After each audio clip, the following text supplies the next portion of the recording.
Good morning, everyone, and welcome to this week's collective worship. Peace be with you. Well, over the last few weeks, as you know, we've been thinking about and talking about trust and what it means to be trustworthy, and some of the people that we've seen in the Bible stories that we can trust, on who God trusts as an example to us. And we've seen Joseph, how he learnt to re-trust his brothers. We've talked about Gideon, how Gideon learnt to trust God when he knew that God trusted him. Last week we looked at Mary and how God trusted Mary to do the very important job of bringing Jesus into the world. And we also saw how Mary, and indeed Joseph, trusted God. Well, this week we're also going to think about trust and someone from the Bible. But we're going to think about somebody else that Mary knew she could trust. Now, while we're on the subject of trust, sometimes we can't always trust everybody. We have to be very careful. And that's why we have to learn to be people that can always be trusted. But to help us think about the story I want to tell from the Bible this morning, I want us just to try a little bit of an experiment. I wonder if you think that I can turn this bottle of water into what this bottle has in it, which is wine.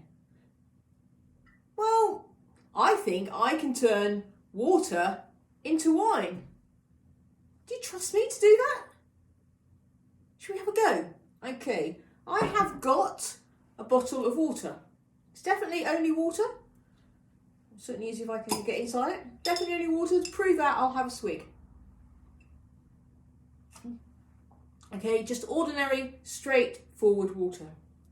And I've got here a jug. An ordinary jug, as you can see. Just a jug. Nothing inside the jug.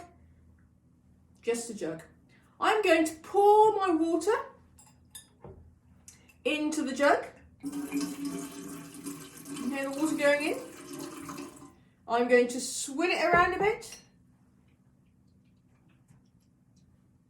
Do some little bits over the top because I think that helps.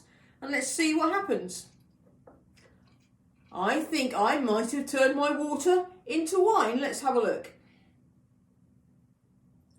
Well, it's certainly not the colour of water, is it? Look at that.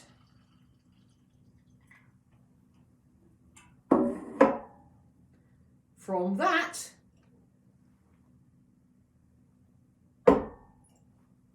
to that. Certainly a nice colour. Got a nice fruity smell.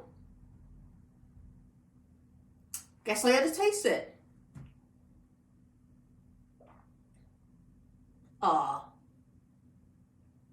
That's not wine. That's just blackcurrant juice.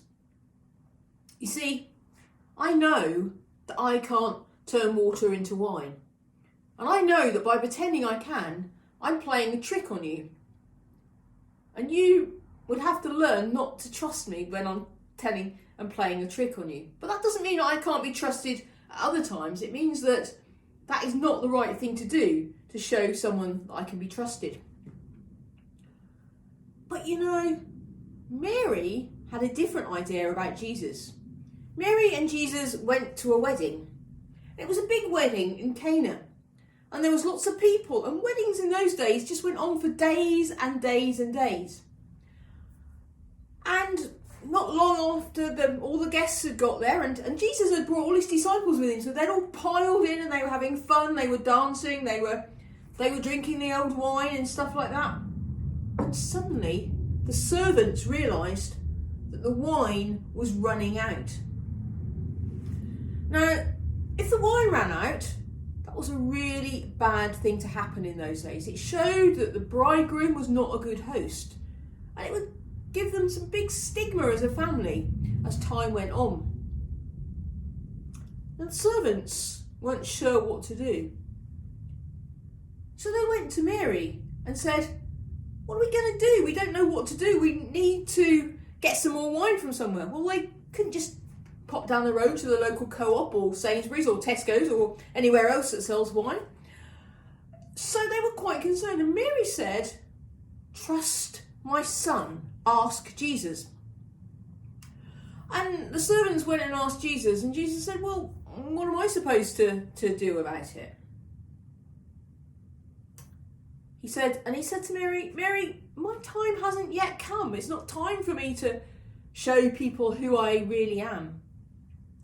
But Jesus had compassion on his friends.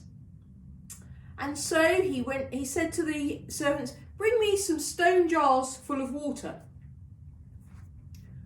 So the servants got the water, and when they poured out the water, it wasn't water, it was wine. And Jesus had miraculously turned the water into wine. And Jesus, because he is the Son of God, he was able to do that. And Mary knew that she could trust him to do that for his friends, and that when she had said to the servants that he would be able to do it, she knew that she could trust him to do it, because she trusted that he was the Son of God, and he trusted in God to be able to do the miracles that he was able to do. So that's another example of someone in the Bible who could be trusted and who trusted other people. Mary, once again, trusted the Son of God, and Jesus himself could be trusted to do what he was asked to do. Unlike me, because I couldn't be trusted to do anything but trick you.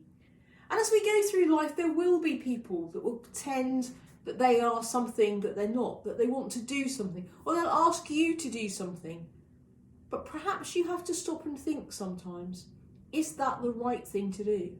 And if it's not the right thing to do, should you trust that person? But also though, you need to make sure that you're not one of those people that people don't trust. So don't tell lots of lies. Don't tell stories and tales that are not true. Don't pretend you can do something that you can't. Be honest and open, and then people will be able to trust you. And you in turn can trust God to be with you all the time. Let's take some time to be quiet and some time to pray.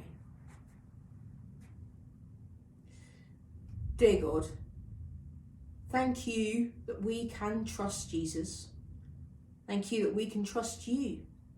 Help us to be wary of the people we shouldn't trust. But help us to make sure that we're not one of those people that other people can't trust. Amen. Well, okay, so I'm going to go away and drink my blackcurrant juice. And I will see you again next week when instead of talking about trust, we're going to be talking about the season of Advent. Advent being the 4 weeks that lead up to Christmas. So until next week, have a really good week and I'll see you then. Bye for now.